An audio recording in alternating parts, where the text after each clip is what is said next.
Good evening বন্ধুসকল, শুভ সন্ধ্যা। আশা কৰোঁ আপোনালোকৰ সকলোৰে ভাল। ইউনিভাৰ্ছ ব্ৰহ্মাণ্ডৰ ওচৰত সদায় প্ৰাৰ্থনা কৰোঁ যাতে আপোনালোকক সকলোকে ভালে ৰাখে, কুশলে ৰাখে। তাৰে কামনাৰে আজি ভিডিঅ'টো আৰম্ভ কৰিব লৈছোঁ। তো বন্ধুসকল, আজি মোৰ বিষয়বস্তু হৈছে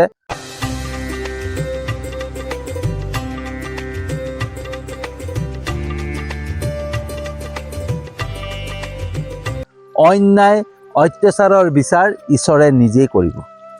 তো বন্ধুসকল, কোনোবাই আমাক অন্যায় কৰিছে, কোনোবাই আমাক অত্যাচাৰ কৰিছে, আমি মাত্ৰ নীৰৱে সহি যাব লাগে, আমি নীৰৱে সহ্য কৰি যাব লাগে। আমাক যোনে অন্যায় কৰিছে, যি অত্যাচাৰ কৰিছে, তাৰ প্ৰত্যুত্তৰ ঈশ্বৰে নিজেই দিব। ঈশ্বৰে সঠিক সময়ত সঠিক ন্যায় কৰিব। মাত্ৰ আমি ঈশ্বৰৰ ওপৰত বিশ্বাস ৰাখিব লাগে। কিন্তু বন্ধুসকল, আমাৰ কেতিয়াবা মনলৈ এনেকুৱা ভাৱ আহে যে যি অন্যায় কৰে, যি অত্যাচাৰ কৰে, তেওঁলোকৰ ভাল হয়, তেওঁলোকৰ সুখ হয়, তেওঁলোকক ঈশ্বৰে চকু মেলি চায়, তেওঁলোকক কেতিয়াও ঈশ্বৰে শাস্তি নিদিয়ে। সেয়া আমাৰ ভুল ধাৰণা বন্ধু। ঈশ্বৰে সঠিক সময়ত সঠিক ন্যায় কৰে, মাত্ৰ ঈশ্বৰৰ ওপৰত আমি বিশ্বাস ৰাখিব লাগে। বন্ধুসকল, আজি এটা ডাঙৰ উদাহৰণ দাঙি ধৰিম। এদিন শ্ৰী বিষ্ণু বৈকুণ্ঠত নিজৰ শয়ন কোঠাত চৰণ পাদুকাৰে সোমাই গ'ল আৰু নিজৰ পাদুকা নিজৰ শয়ন কোঠাতে খুলি থৈ দিলে আৰু ওচৰতে কাষতে নিজৰ শংখ আৰু চক্ৰক থৈ দিলে। থোৱাৰ পিছত শ্ৰী বিষ্ণু বিশ্ৰাম কৰিব ল'লে, শুই গ'ল। শুই যোৱাৰ পিছত শংখ আৰু চক্ৰই চৰণ পাদুকাক অপমান কৰাত লাগিলে। চৰণ পাদুকাক শংখ চক্ৰই কৈছে যে তোমাৰ ঠাই বাহিৰত, তুমি ভুলতে ভিতৰত আহি গ'লা।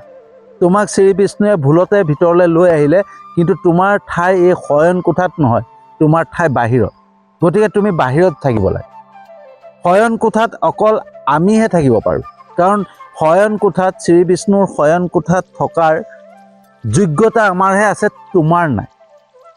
সেই বুলি শংখ আৰু চক্ৰই চৰণ পাদুকাক অপমান কৰিলে।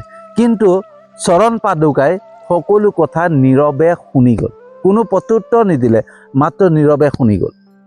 তাৰ পিছতো ৰৈ নাথাকি শংখ চক্ৰই ক'লে যে তুমি কি ভাবিছা যে শ্ৰী বিষ্ণুৱে তোমাক ভাল পায়, তোমাক প্ৰেম কৰে?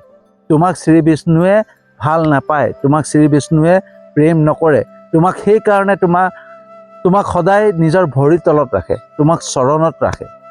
কিন্তু আমাক ভাল পায় শ্ৰী বিষ্ণুৱে, আমাক ভাল পায় কাৰণে শ্ৰী বিষ্ণুৱে সদায় আমাক হাতত ৰাখে। গতিকে তুমি নিজেই চিন্তা কৰা, তোমাক কিমান বেয়া পায়, আৰু তুমি ইয়াত থাকিব নালাগে। সেইকাৰণে তোমাৰ ঠাই সদায় বাহিৰত, তুমি বাহিৰত থকাটোহে যোগ্য, ভিতৰত থকা যোগ্য আমাৰহে। সেই বুলি বহুত বেয়াকৈ চৰণ পাদুকাক অপমান কৰিলে শংখ আৰু চক্ৰই। কিন্তু চৰণ পাদুকাই কোনো তাৰ প্ৰত্যুত্তৰ নিদিলে, কোনো উত্তৰে নিদিলে। যেতিয়া শ্ৰী বিষ্ণু শোৱাৰ পৰা উঠি আহি পালে চৰণ পাদুকাক যেতিয়া পিন্ধিব ল'লে, হয়নে, নিজৰ ভৰিত পিন্ধিব লওঁতেই তেতিয়া শ্ৰী বিষ্ণুৱে লক্ষ্য কৰিলে যে চৰণ পাদুকা দুখত আছে, দুখ মনে আছে। তেতিয়া শ্ৰী বিষ্ণুৱে চৰণ পাদুকাক সুধিলে যে তোমাৰ দুখ কি, তুমি কিয় দুখত আছা? তেতিয়া চৰণ পাদুকাই সকলো কথা বিৱৰি ক'লে যে শংখ চক্ৰই কেনেকৈ তেওঁক অপমান কৰিছিলে, পাদুকাক কেনেকৈ অপমান কৰিছিলে, সেয়া কথা শ্ৰী বিষ্ণুৰ ওচৰত সকলো কথা কৈ দিলে। যেতিয়া কৈ দিলে তেতিয়া শ্ৰী বিষ্ণুৱে ক'লে যে তুমি ভাবিছা নেকি যে মই তোমাক ভাল নাপাওঁ, তোমাক মই প্ৰেম নকৰোঁ? তুমিও অন্তৰতে সেইটোকে ভাবি লৈছা নেকি? মই তোমাক সদায় প্ৰেম কৰোঁ, মই তোমাক সদায় ভাল পাওঁ। তোমাক মই চৰণত ৰাখোঁ বুলিয়ে যে মই তোমাক প্ৰেম নকৰোঁ তেনেকুৱা কথা নহয়। তোমাক সদায় ভাল পাওঁ, কাৰণ তুমি মোৰ ভৰিখন সুৰক্ষিত কৰি ৰাখা, যাতে মোৰ ভৰিত কোনো কাঁইট সোমাব নোৱাৰে, তাৰ ব্যৱস্থা কৰি ৰাখা তুমি। গতিকে তোমাক মই প্ৰেম নকৰাকৈ থাকিব পাৰিম নেকি? তুমি সেইটো কেতিয়াও নাভাবিবা যে মই তোমাক প্ৰেম নকৰোঁ। আনকি এই সংসাৰৰ প্ৰত্যেকজন মোৰ ভক্তই মোক যেতিয়া চৰণত চুৱে তেতিয়া তোমাকো স্পৰ্শ কৰে। গতিকে তোমাৰ স্থান ক'ত তুমি নিজে চিন্তা কৰা। তুমি আনৰ কথা শুনি পেলাই তুমি মনত দুখ দিব নালাগে, মনত দুখ কৰিব নালাগে।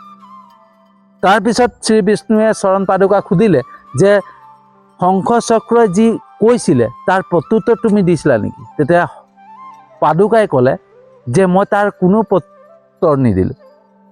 প্ৰত্যুত্তৰ নিদিলোঁ, মই মনে মনে শুনি গ'লোঁ মাত্ৰ, আপোনাকহে মই সকলো কথা কৈছোঁ।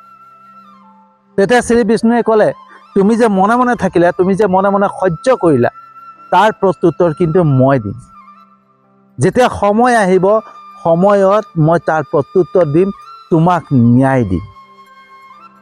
যেতিয়া মই ত্ৰেতা যুগত ৰাম অৱতাৰ ল'ম, সেই সময়ত এই শংখ চক্ৰ মোৰ ভাতৃ হৈ পেলাই জন্ম ল'ব, মোৰ ভাতৃ হৈ আহিব, আৰু সেই তেতিয়া তেওঁৰ নাম হ'ব চক্ৰৰ নাম হ'ব ভৰত আৰু শংখ হ'ব শত্ৰুঘ্ন।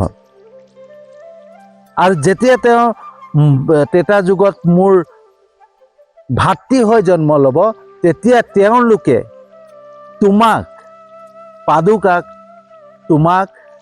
তেওঁলোকে তেওঁলোকৰ মূৰত লৈ মোৰ সিংহাসনত বহাব। সেয়া তোমাক মই কথা দিলোঁ। আৰু ঠিক শ্ৰী বিষ্ণুৱে কথা দিয়াৰ দৰে যেতিয়া ত্ৰেতা যুগত ৰাম অৱতাৰ ল'লে, ৰাম অৱতাৰ লওঁতে তেতিয়া চক্ৰ ভৰত হৈ পেলাই জন্ম ল'লে আৰু শংখ শত্ৰুঘ্ন হৈ জন্ম ল'লে।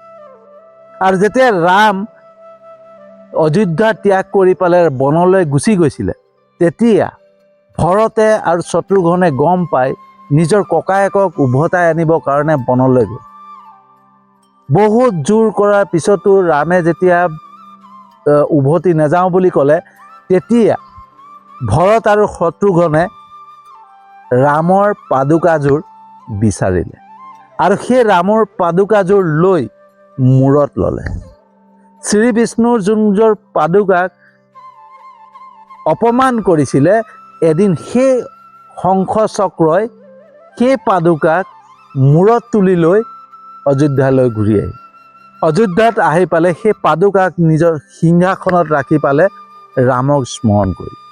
যেতিয়ালৈকে ৰাম উভতি নাহিলে, তেতিয়ালৈকে সেই পাদুকাযোৰক ৰামৰ আসনত ৰাখিলে। তেতিয়াহ'লে চিন্তা কৰক, ঈশ্বৰে শ্ৰী বিষ্ণুৱে কেনেকৈ বিচাৰ কৰে, কেনেকৈ ন্যায় দিয়ে, হয়নে? চৰণ পাদুকাই যে অপমান পাইছিলে আৰু সেই তেওঁলোকে যে অপমান কৰিছিলে, সেই অপমানৰ ন্যায় কেনেকৈ দিলে আপোনালোকে নিজে চিন্তা কৰক।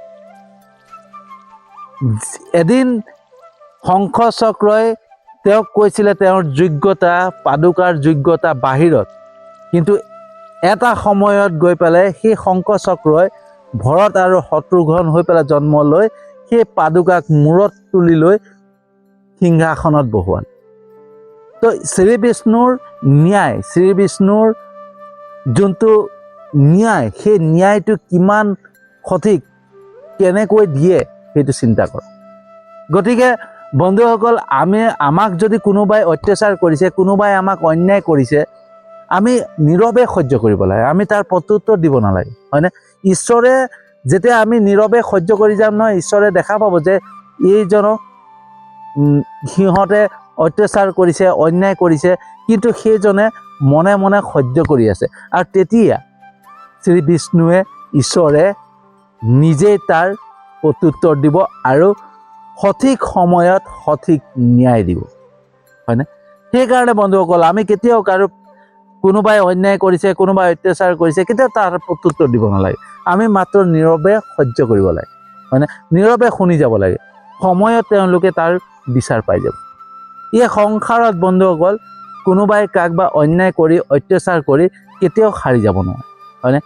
ঈশ্বৰে, শ্ৰী বিষ্ণুৱে যেনেকৈ এই সংসাৰখন ৰচনা কৰিলে, এই সংসাৰখনৰ ৰচক কোন?